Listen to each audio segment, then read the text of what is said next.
The truth about it all.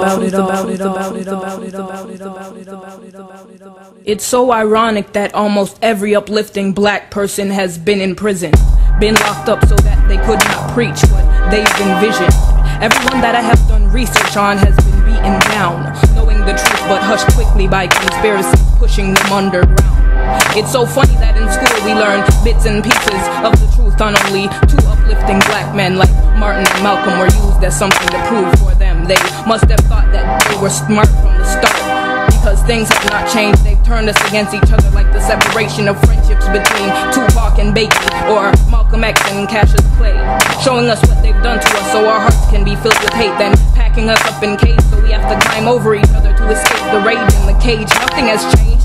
Only difference is that now they work behind the scenes, but they're still pulling the strings, not casting blacks as kings and queens. They may think that we're not fit to play the part, but if you search deep within your heart, you'll know that we were the true rulers from the start.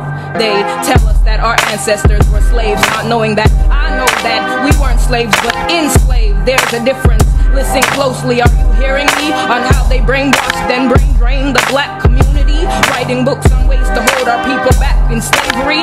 Do you want to know the real reason they stopped calling us nigger? Because they taught us how to call each other nigger, giving us the gun, letting us pull the trigger, killing off our own, laughing at us as we act like ignorant animals stepping down from our throne. There was work to be done because they've mastered the art of self-hate, molding our whole entire race into racists against our own faces.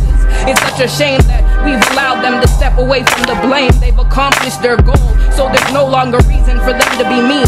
So they begin to act nice, confusing us twice, leaving filth in our heads to spread like the catchiness of life, psychologically teaching us the European style of life, commercially setting a standard like a renter's guide finding rent for landlords. And as we set our self-esteems by name branded on clothes like the names that were branded on our ancestors' skin, but now we buy those things the way our people were bought and sold. This world is so cold, they've even gone so far as to rewrite the Bible. But keep on reading, my people. What they're trying to do is stifle us with self-evident lies, thinking by the time we realize they would have already claimed our lives, so that even when we know there's nothing we can really do, awaken now, there's no time to sleep. I've supplied you with truth.